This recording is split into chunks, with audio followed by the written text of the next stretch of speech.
देश को बांटने की बात, दंगा कराने की बात, देश कहाँ टांगेंगे लोगों को, कहाँ कहाँ उल्टा टांगेंगे देश में। और भी बिहार को छोड़ करके 28 राज्य बसते हैं। आज़ाद हुआ उस समय के बाद से उन्होंने लगातार बिहार को 15 वर्षों तक सींचा, बिहार में कल कारखानों का निर्माण कराया। क्यों समस्या, आप बिहार के साथ क्यों भेदभाव करना चाहते हैं, आपको उनसे पूछना। नमस्कार, मैं हूं सैफ, आप देख रहे हैं न्यूज़ फॉर सिटीजन। हमारे साथ दिव्यांशु जी हैं। दिव्यांशु जी एक बैनर लेके खड़े हैं। क्या कुछ कह रहा है ये बैनर, तमाम चीज़ें हम इनसे बात करेंगे। क्या कह रहा है ये बैनर सर आपका? बैनर ये कह रहा है कि आज हम लोगों ने जिस प्रकार से कल देश के गृह मंत्री आदरणीय अमित शाह जी ने नवादा में एक जनसभा में वो आए थे और वहाँ से लंबा चौड़ा बात वो कह रहे थे।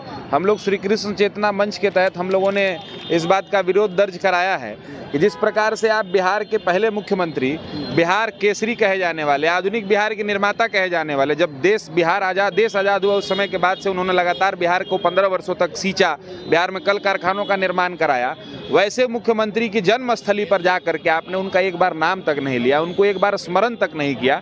तो हम लोगों ने श्री कृष्ण चेतना मंच के तहत आज श्री बाबू के अपमान के खिलाफ हम लोगों ने अमित शाह जी का यहाँ पुतला दहन किया है और इस माध्यम से हम लोग अपना विरोध दर्ज करा रहे हैं। इसका क्या कारण निकाला जा सकता है? अब इसका कारण तो आपको उनसे पूछना पड़ेगा कि आप नवादा गए भाई, आप क्यों लगातार आप जानबूझ करके बिहार और बिहार वासियों का अपमान करते हैं। बिहार संसद भवन में खड़े होकर के आपके मंत्री कहते हैं कि बिहारी हो क्या। लगातार आप 40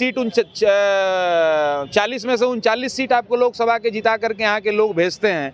और जितना बड़ा प्रोजेक्ट इस देश के अंदर में होता है, चाहे वो बुलेट ट्रेन हो, चाहे वो बड़ा कल कारखाना हो, चाहे अंबानी हो, चाहे अडानी हो, सारे लोग गुजरात के ही निकल करके आएंगे। तो बिहार के साथ जिस प्रकार से वो अपमान का भाव भारतीय जनता पार्टी और उनसे जुड़े हुए लोग रखते हैं, तो आपको उनसे पूछना चाहिए कि भाई बिहार को आप क्यों हे दृष्टि से देखते हैं। बिहार के निकले हुए लोगों को, जिन्होंने देश को आगे बढ़ाने में अपनी भूमिका, अपना जी जान, अपना खून पसीना लगाया है, ऐसे लोगों से आपको क्यों समस्या है, आप बिहार के साथ क्यों भेदभाव करना चाहते हैं, आपको उनसे पूछना चाहिए।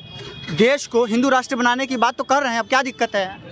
अब देश को हिंदू राष्ट्र बनाएंगे कि मुस्लिम राष्ट्र बनाएंगे तो उनको उन्हीं से आपको पता चलेगा। लेकिन हम लोगों का जो आज जो हम लोगों ने विरोध किया है, उस विरोध करने का मकसद हमारा बस यही है कि श्री बाबू की धरती से खड़ा होकर के, जिस प्रकार से उन्होंने श्री बाबू को एक बार स्मरण तक नहीं किया, उनके यहाँ जाने की बात छोड़ दीजिए, उन्होंने अपने भाषण में एक बार नाम तक उनका नहीं लिया। तो हम लोगों ने श्री बाबू का अपमान जो उन्होंने किया है उसके खिलाफ आज यहाँ पर अपना अमित शाह जी का पुतला हम लोगों ने यहाँ दहन किया है। और जहाँ तक रही हिंदू राष्ट्र बनाने की बात, देश को बांटने की बात, दंगा कराने की बात, देश के नौजवानों को, देश को तोड़ने की बात, तो इस बात पर भाई आपको उन्हीं से क्लियर होना होगा कि कहाँ टांगेंगे लोगों को, कहाँ कहाँ उल्टा टांगेंगे देश में। और भी बिहार को छोड़ करके 28 राज्य बसते हैं। एक दो राज्यों को हटा दीजिएगा तो लगभग सभी राज्यों में दंगा हुए हैं। आज बिहार में आने के बाद ही उनको यह बोध होता है कि भाई हम देश के गृह मंत्री हैं, कि और राज्यों में भी जाते हैं तो उनको इस बात का पता रहता है कि हम गृह मंत्री हैं। क्यों नहीं अभी तक उल्टा टांगना शुरू किया है उन्होंने लोगों को।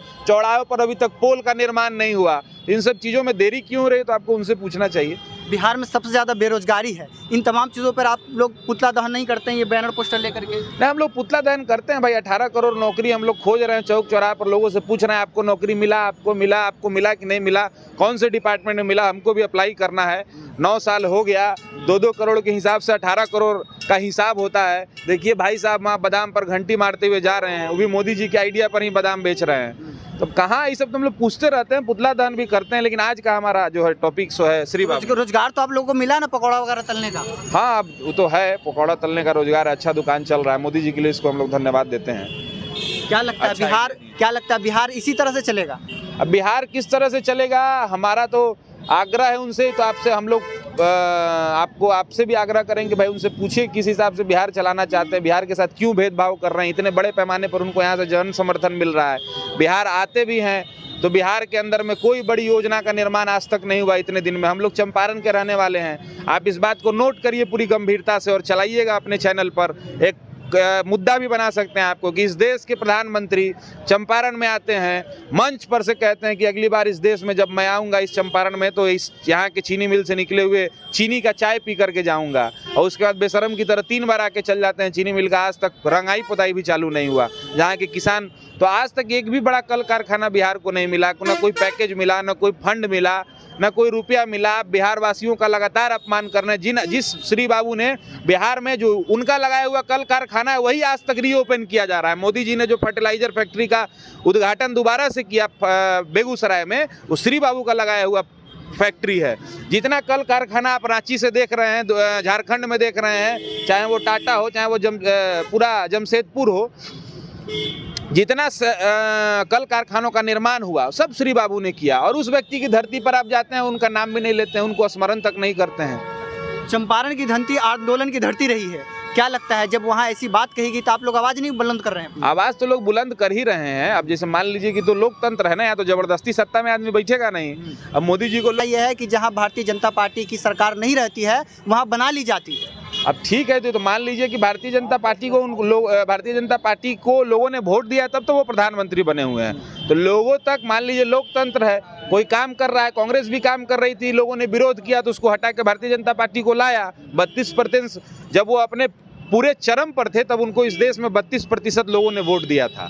तो भाई बाकी लोग उनका भी, जिनको लग रहा है कि इस देश में गलत हो रहा है, वो विरोध कर रहे हैं। हम लोग अपनी आवाज़ को उठा रहे हैं। जनता को जिस दिन एहसास होगा कि हमारे साथ गलत हो रहा है, मोदी जी गलत कर रहे हैं, उस दिन उनको भी हटा देगी जनता। अहंकार तो रावण का नहीं चला है, तो मोदी जी कौन से खेत के मूली हैं। ये थे हमारे साथ दिव्यांशु जी, इन्होंने क्या कुछ कहा इस वीडियो के माध्यम से देखिए। यदि आपने अब तक हमारे यूट्यूब चैनल को सब्सक्राइब नहीं किया है तो प्लीज़ सब्सक्राइब करें और हमारे फेसबुक पेज को फॉलो करें। जब के लिए शुक्रिया, जय हिंद।